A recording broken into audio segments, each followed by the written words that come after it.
Halo, sore Bang Tigor. Sore, Richard. Siap. Oke Bang, selamat sore Bang ya. Sore, ya. Ngomong-ngomong di mana nih Bang? Lagi di mana? Di Bogor. Oh, bukan yang Kalimalang ya? Bukan. Di Bogor saya kalau libur atau apa, saya di Bogor. Oh, oke. Bang, aku mulai langsung ya Bang ya, Bang Apa, Tigor ya. apa, menyepi. Oke. Ya, jadi selamat sore untuk semua eh, pemirsa atau mungkin yang mengikuti apa ya, isu-isu di Pojok Santai 2026 ini. Dan kali ini di episode 5 ya, saya selaku host di Pojok Santai mengundang, ini udah nggak asing lagi nih ya, seorang pakar transportasi, analis transportasi, analis kebijakan publik. Udah sering lah kita dengar nama Bang Tigor ya Bang di beberapa media TV nasional gitu. Langsung aja kepada Bang Azaz Tigor Nenggolan ya Bang ya, Pak Dr. Azaz Ya, Tigor Nenggolan, eh, MSI MH ya Bang, mohon maaf jika ada ya, kesalahan. Jadi ya. langsung aja kita, ini masih mungkin belum terlalu basi lah kalau ngebahas pasca arus balik dan arus arus mudik dan arus balik 2026. Kita sebenarnya ini udah dari dulu-dulu sih Bang. Maksudnya isu-isu ini selalu berulang gitu, habis selesai lebaran gimana sih kecelakaan kita, mitigasi resikonya gimana sih, dan dengan judul betulkah angka kecelakaan lalu lintas arus mudik 2026 turun. Dan langsung aja Bang Tigor, silakan dengan pemaparannya ya. Silakan Bang Tigor. Ya, ya. Bisa dibantu di ini nggak ditampilkan nggak, Richard? Oh Yang iya, siap Bang. satu Ya, PPT saya tuh. siap. Sebentar ya Bang. Oke. Share screen Ya, dulu. ya. Share screen. Content only. Oke, sebentar.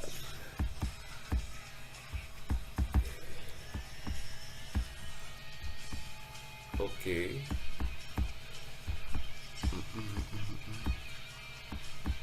Content only. Dokumen. Box. Bukan.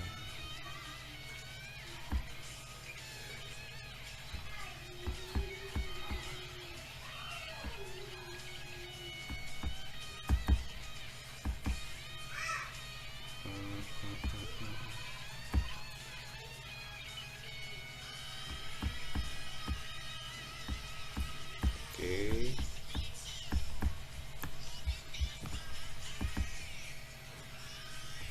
Pembangunan belum berpihak pada transportasi umum 2026. Ya, sebentar ya Bang. Masih loading dia.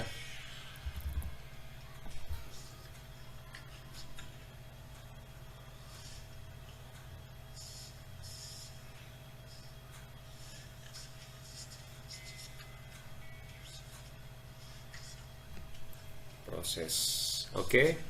Bang, bisa sudah muncul Bang di layar? Sudah. Oke, ya. Silakan Bang Tigor. Ya. Bisa diperbesar lagi nggak ya? Ya, sebentar ya Bang. Cek, cek, cek, cek, cek.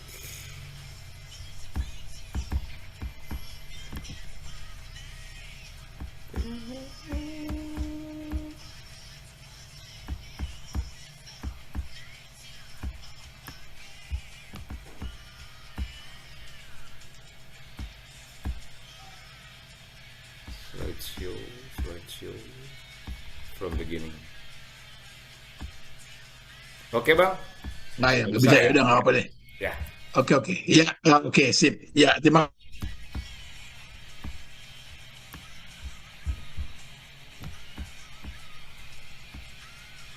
kasih. Ya, jadi terima kasih atas kesempatan yang dikasih ke saya dan siap juga Bang. saya diundang di dalam diskusi sore ini. Siap Bang.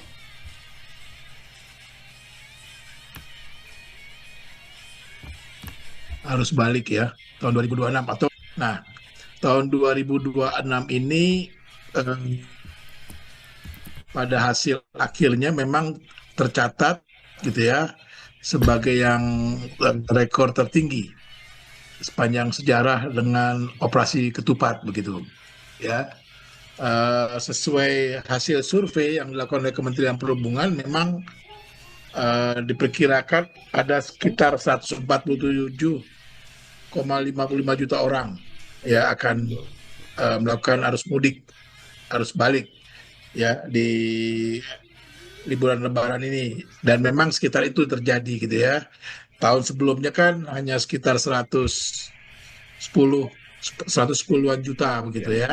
betul. Nah, jadi ini ada peningkatan begitu dari tahun sebelumnya. Nah, eh, juga kalau dilihat dari datanya memang juga jumlah kendaraan yang ada di perjalanan setiap harinya itu setidaknya itu rekor paling tinggi itu di min di H min min 3 ya sampai 270.315 kendaraan ya di jalan tol yang masuk waktu itu di arus mudik ya. Nah ini yang paling tinggi. Jadi memang kalau kita lihat angkanya memang boleh dibilang tinggi sekali begitu ya. Nah kalau dibilang apakah memang lebih baik proses operasi ketupatnya gitu ya. Operasi ketupat ini kan mengambil tema atau mengambil apa ya temanya adalah harus apa operasi ketupat adalah operasi kemanusiaan. Ya, Nah, itu yang diinikan oleh eh, apa pemerintah ya. pemerintah. Dalam hal ini disampaikan oleh Kementerian Perhubungan, oleh Kakor Lantas begitu ya. Nah, jadi ini cukup tinggi. Nah, untuk menjalankan ini ya supaya berjalan lancar operasi ketupatnya memang ada beberapa strategi dalam membantu agar masyarakat bisa mendapatkan perjalanan yang aman nyaman begitu ya selama operasi ketupat atau selama liburan Hari Raya Idul Fitri 2026. Strategi yang dipakai oleh pemerintah yang diorganize oleh Kementerian Perhubungan, juga Kementerian Pekerjaan Umum dan juga Korlantas Polri ya itu adalah manajemen lalu lintas dengan rekayasa, yakni pertama kontraflow ya atau lawan arah. Kalau di jalan tol itu kita tahu kontraflow itu berarti artinya gini, dua arah, tapi nanti ada satu jalur di arah yang kurang padat gitu ya. Kalau misalnya pada arus balik gitu ya, arus mudik gitu, arah yang ke di arah yang ke Jawa Timur dari Jakarta itu jika memang ada terjadi kepadatan satu baris itu satu ruas diambil untuk kendaraan yang akan menuju ke Jawa Timur itu kontraflow. Kalau kontraflow tidak memungkinkan masih butuh lagi penambahan mereka akan lakukan one way. Jadi dua jalur itu ya yang satu ke Jawa Timur, yang satu ke Jakarta misalnya, itu dibuat satu jalur, satu arah, ya, satu arah ke Jawa Timur semua, gitu loh, di Trans Jawa misalnya. Kalau di Trans Sumatera, ya ke Sumatera semua dari Jakarta, nah, itu. Atau juga buka tutup, ya buka tutup. Nah di samping ada rekayasa manajemen lalu lintas ini juga dilakukan kebijakan, misalnya salah satunya adalah larangan truk atau kendaraan besar sumbu 3 untuk beroperasi di jalan raya Ya, ya sejak tanggal 13 Maret sampai 29 Maret itu dilarang. Ya kenapa? Karena eh, menurut data yang dimiliki gitu ya oleh Korlantas, Korps Lintas Polri, kendaraan besar ini atau truk-truk sumbu 3 ini salah satu masalah ataupun penyebab kecelakaan di jalan raya khususnya di jalan tol dan juga salah satu penyebab pelambatan di jalan tol atau di jalan raya. Nah, makanya itu dilarang dulu sementara gitu ya, kecuali kendaraan atau truk-truk yang mengangkut sembako gitu ya atau BBM itu BBM. masih boleh. Ya. Di luar itu nggak boleh. Nah, jadi itu yang dipakai. Dan ini memang sangat membantu. Tapi memang ada beberapa ruas, misalnya di kilometer 52 gitu ya, di Trans Jawa itu memang terjadi kepadatan ya, kemacetan. Misalnya karena orang antri mau masuk ke rest area Ya. gitu. Ya, orang mati kasih. Memang satu PR yang masih tertinggal dalam arus mudik tahun ini adalah manajemen untuk rest area. Nah, ini PR ya, hasil evaluasi arus mudik 2026. Begitu. Nah, kalau dari sisi kecelakaan juga karena ini terkendali ya, kalau dilihat memang secara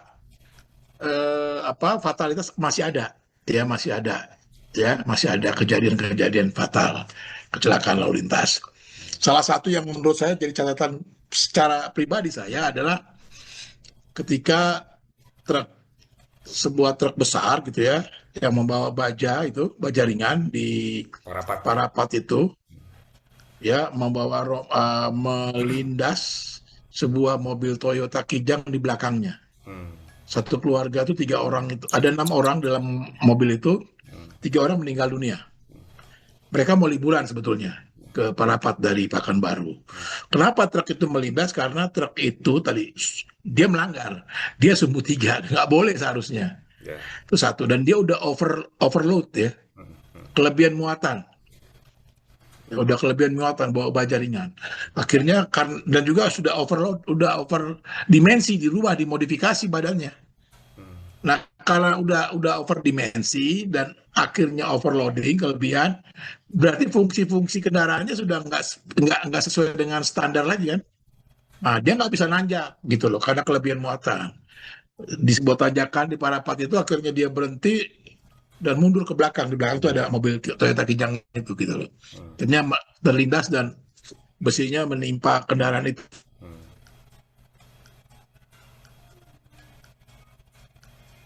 Tol ya, Iya, Bang. seperti itu. Nah, fatalitas di jalan tol memang menurun, tidak seperti tahun lalu misalnya ada supir bus gitu yang ngantuk akhirnya keluar jalur Iya. ketika dia masuk di jalur kontraflow gitu ya. Nah, itu ada. Nah, yang seperti ini tidak terjadi lagi. Nah, jadi itu saya mau mengatakan secara ini memang lebih baik gitu ya tahun ini manajemen operasi ketupatnya lebih baik dari tahun sebelumnya gitu ya, dari sisi manajemen rekayasa lalu lintas dan juga kebijakan pendukung. Dari sisi angka kecelakaan juga tadi hasil evaluasinya pemerintah juga itu menurun. Menurun. Nah, ya menurun. Nah, jadi tapi yang menjadi catatan saya secara khusus, arus mudik ini tiap tahun nambah terus gitu loh. Ya. Ya, nambah terus. Terutama yang menggunakan kendaraan pribadi. Ya, tidak menurun gitu loh. Tidak Perlu menurun. dicatat ya, Bang ya. Perlu di underline tuh, Bang ya. Arus mudik terus meningkat tiap tahun ya, Bang. Catatan dari Bang Tigor ya. Khususnya kendaraan pribadi, gitu loh. Ya. Khususnya kendaraan pribadi ya. Ya, kendaraan pribadi. Walaupun pemerintah sudah bikin misalnya eh, mudik gratis gitu ya. Gratis. Kan ada tuh. Ya. Pemerintah bikin itu ya. Ya. Yang Atau pakai bis, perusahaan-perusahaan Bang. negara. Pakai bis biasanya.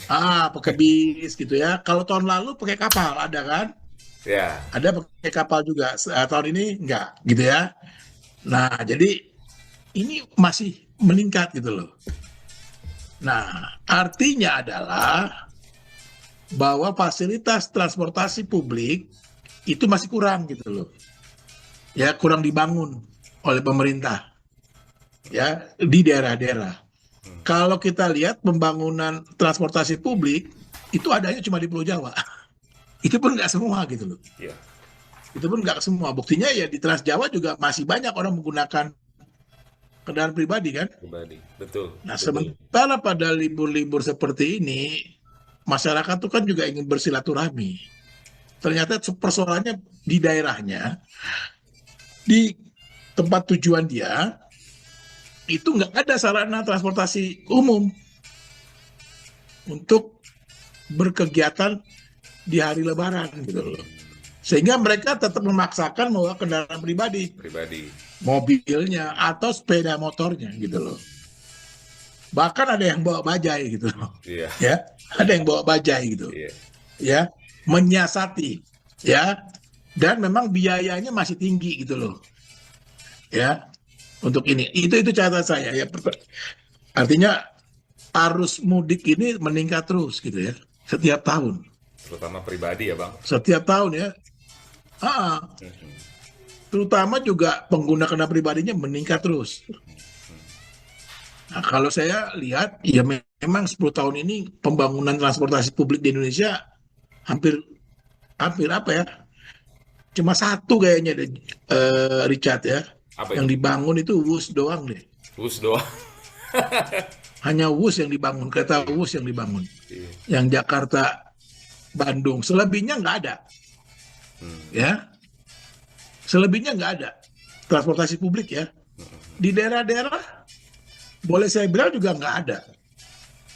Yang benar-benar ya, kalau pemerintah dalam hal ini Kementerian Perhubungan memang saya tahu mereka sampai tahun ini saja masih sibuk bagi-bagi bus gitu loh ke Ya. kota-kota tertentu ya. Iya. Iya. Sampai ke Sulawesi juga tuh ada tuh kan Iya, Trans Sulawesi, bus-bus Bang. yang dikasih Kemenhub Iya. kan Iya. ya, Trans Sulawesi gitu ya. Iya. Tapi kan nggak memadai ya Nggak memadai, Bang.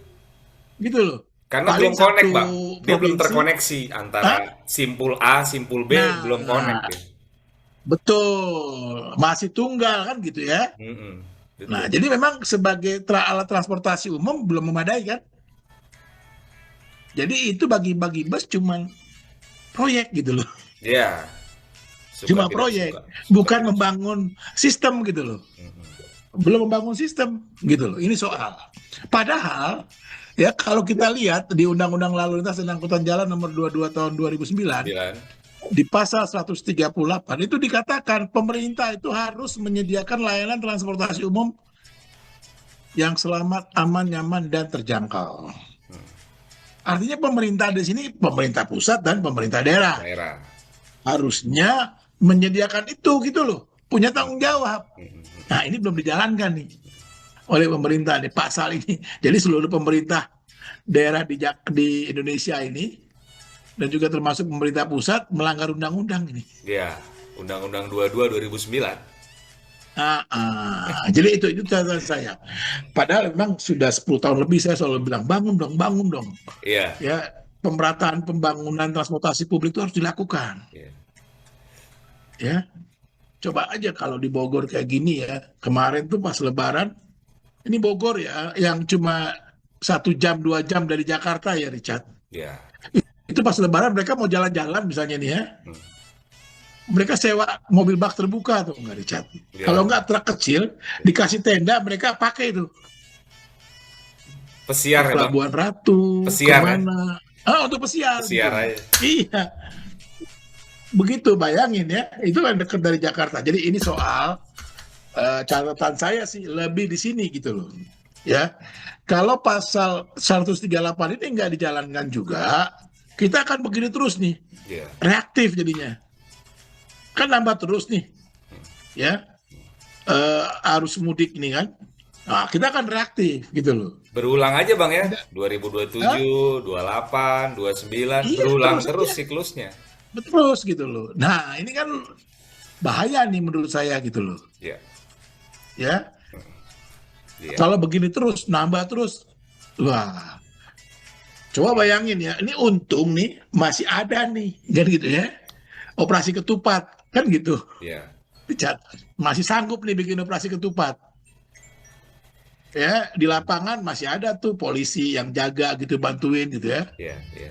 Kalau udah makin berat, Wah. ini yang padat ini baru Trans Jawa nih, Nah, belum Trans Sumatera, Kalimantan, ya, Trans Sulawesi, Sulawesi lagi, Kalimantan ya. Iya. Trans Kalimantan. Ya ini Pusing, Bang. fokusnya lebih banyak Trans Jawa ya, Hmm. dan Trans Jawa, Trans Sumatera ya sampai Lampung lah sedikit lah ya, sampai Palembang. Hmm. Iya. Yang pulau lain belum loh. Belum bermasalah, tapi kalau modelnya masih kayak gini, itu akan bermasalah juga. Iya. Tinggal menunggu waktu aja nih. Iya. Jadi gitu. Oke. Jadi catatan saya di sini gitu. Itu Richard. Ya, Bang Tigor, ini aku menambahkan sedikit ya Bang, ada 2 poin supaya Ya, penjelasan Abang lebih holistik ya Bang, lebih kaya gitu. ya, Aku mau menyampaikan 2 hal Bang ya. Jadi tahun lalu Bang persis April 2026, aku juga dipercaya Bang sebagai host, moderator Bang di suatu komunitas lah Bang ya.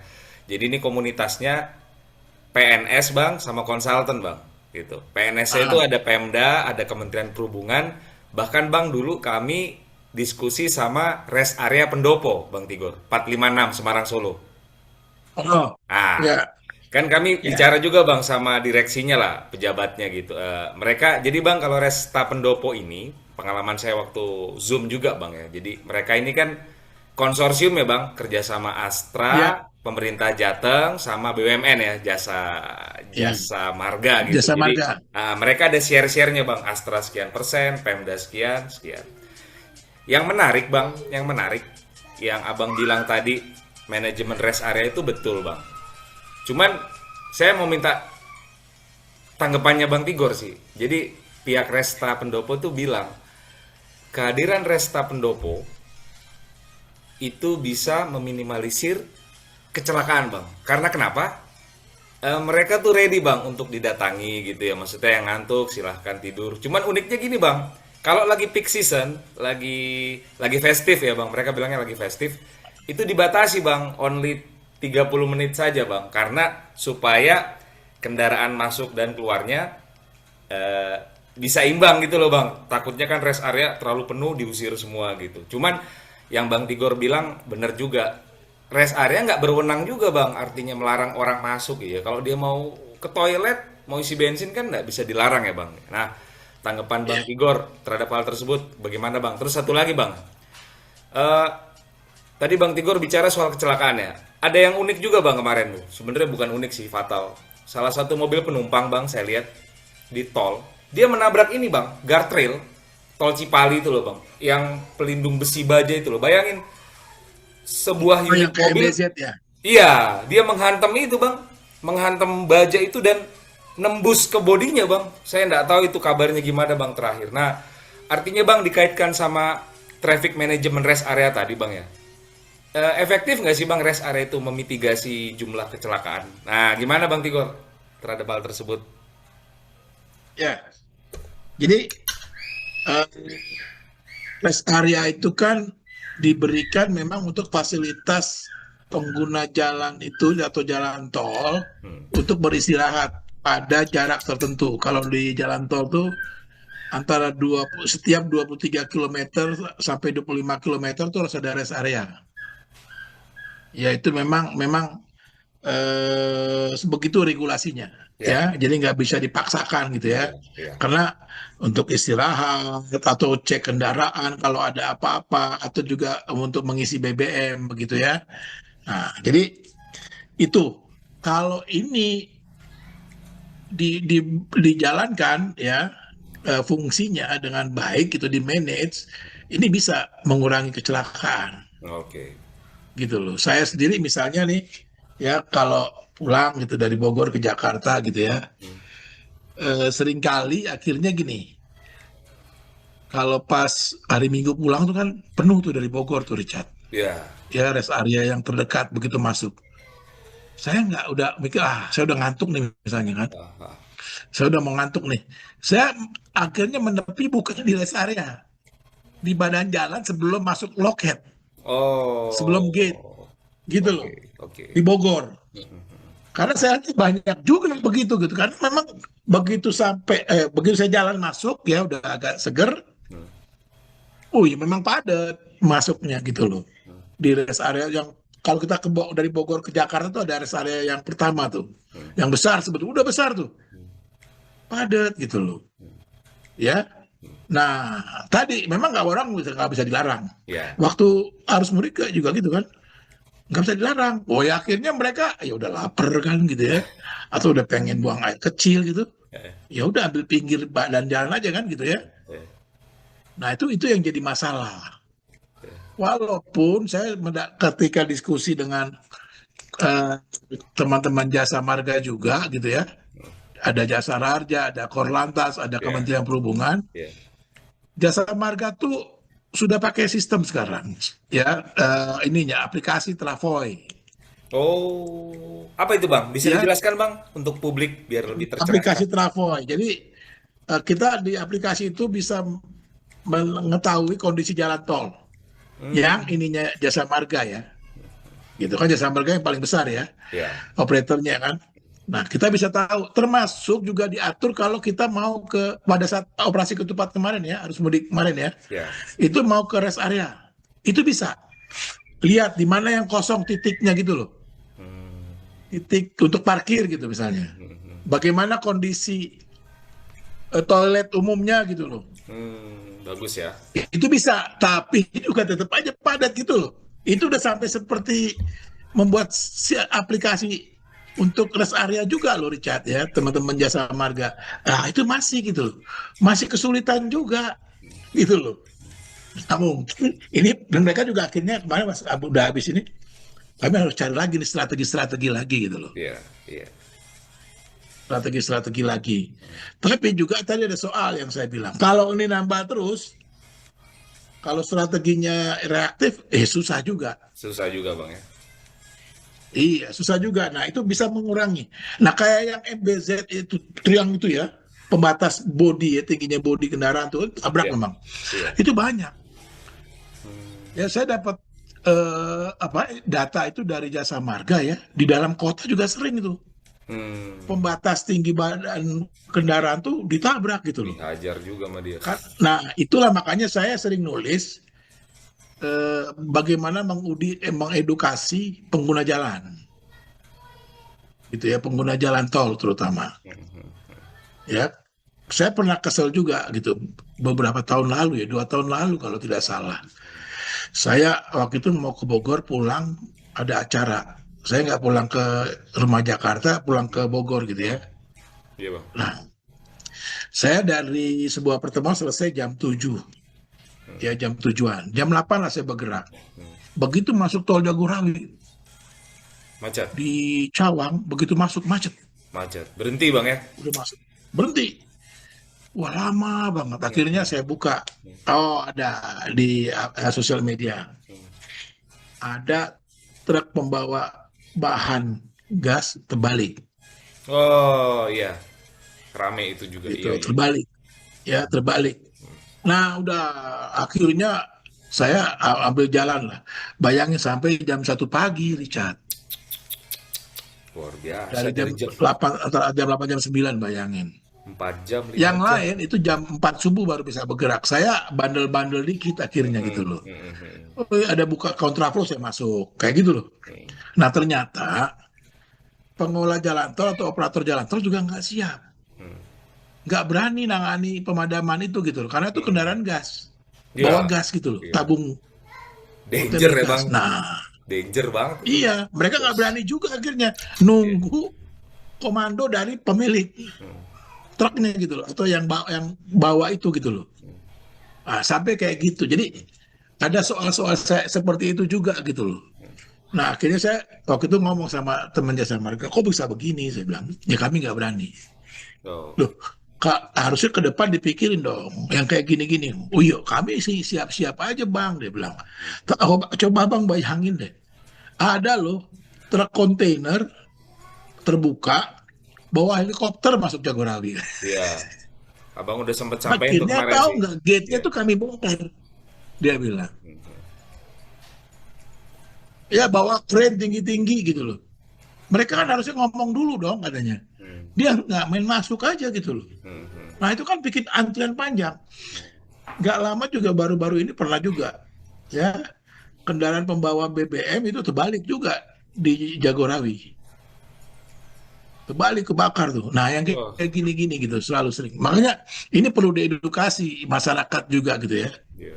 Kalau dia masuk jalan tol, dia harus sudah siap. Atau dia bawa kendaraan di jalan raya, dia harus sudah siap kendaraannya tuh layak jalan, ya. Dan drivernya layak mengemudi, gitu loh. Ini soalnya. Jadi menurut saya kejadian itu memang karena Ya, kalau saya lihat sih sebetulnya kesalahannya ada di pengemudi itu yang nabrak tiang itu gitu loh, plang itu gitu loh.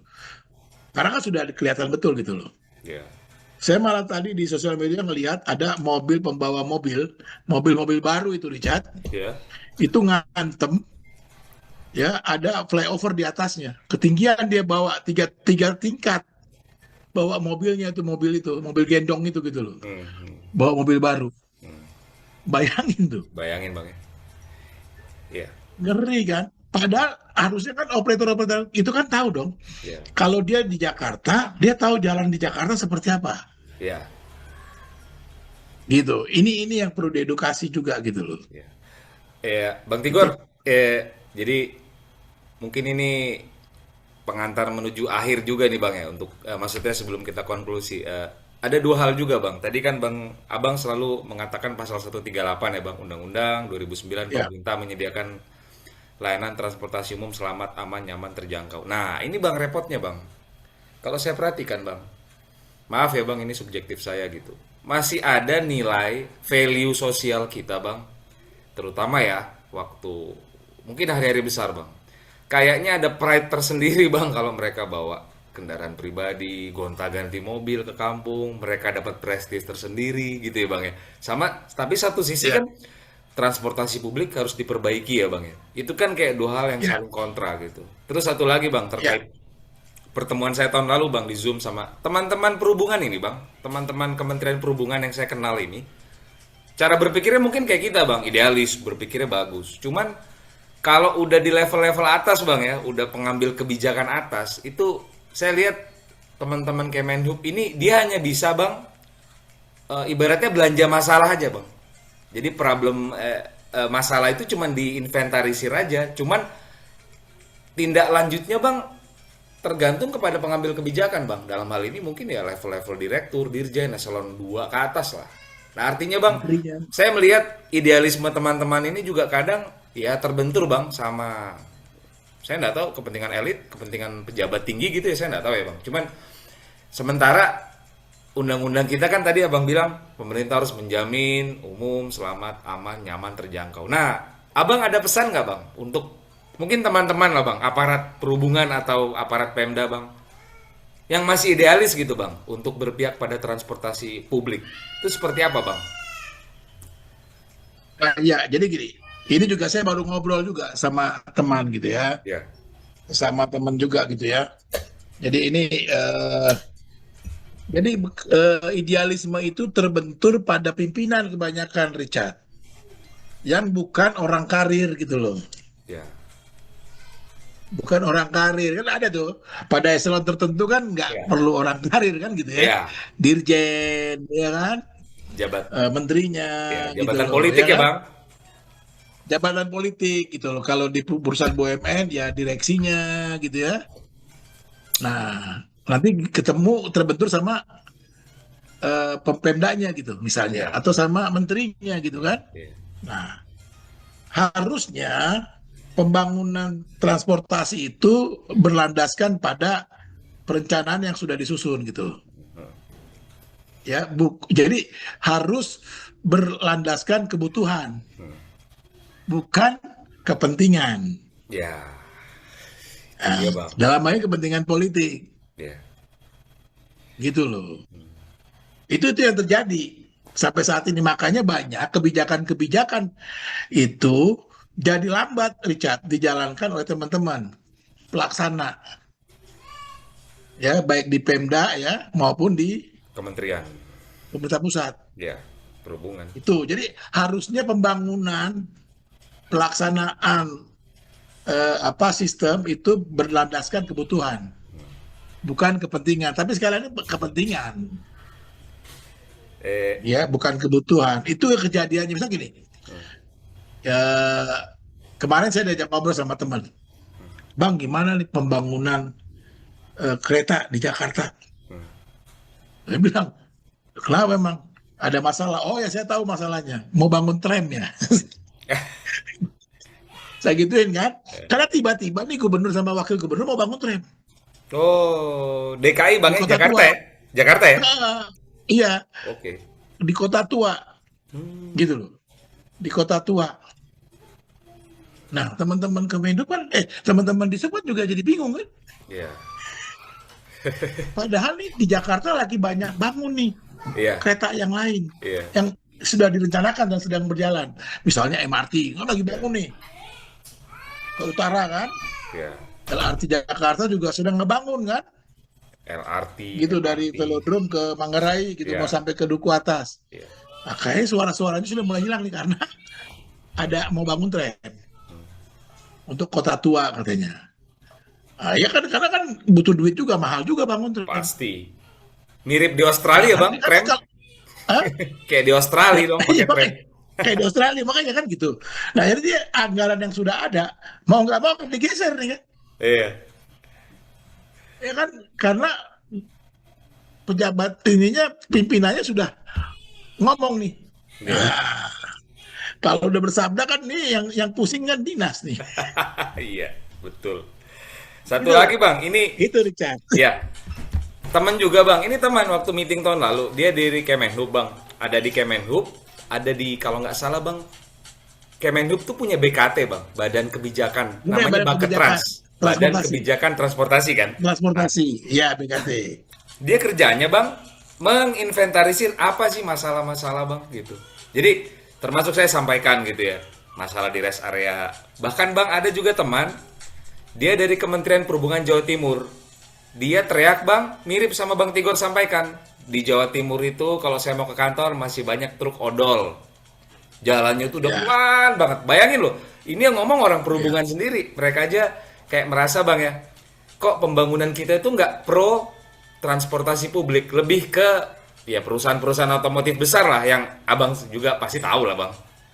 Itu ya, aja sih, Bang. ya, ya. Jadi memang itu tadi. Ya kalau yang tadi ya, tadi saya belum buka ya. Ya, Yang dibangun transportasi publiknya kan memang nggak ada gitu. Tapi kalau jalan tolnya udah inilah ya, ya, udah banyak gitu. Tapi ya kalau bangun jalan tol itu kan bukan untuk transportasi publik gitu, ya, buat betul. kendaraan pribadi gitu Ya, kan, gitu loh. Nah kadang-kadang juga saya juga kritik nih, ada juga nih jalan tol Jagorawi gitu ya, mau ke Bogor. Kalau harian itu Richard, itu ada kontraflow tuh yang kalau sore nih ya, kalau pagi dari Bogor kontraflow. hmm. Jalur yang dari Jakarta dimasukin satu ruas untuk jalur ke Jakarta gitu loh. Jadi kontraflow. Oh, oke. Ya. Nah, begitu sebaliknya kalau sore setiap hari. Nah, saya bilang sama teman Kemenhub, ya, ini kita nggak konsisten nih, saya bilang. Ya. Kenapa bang? Loh, ya kalau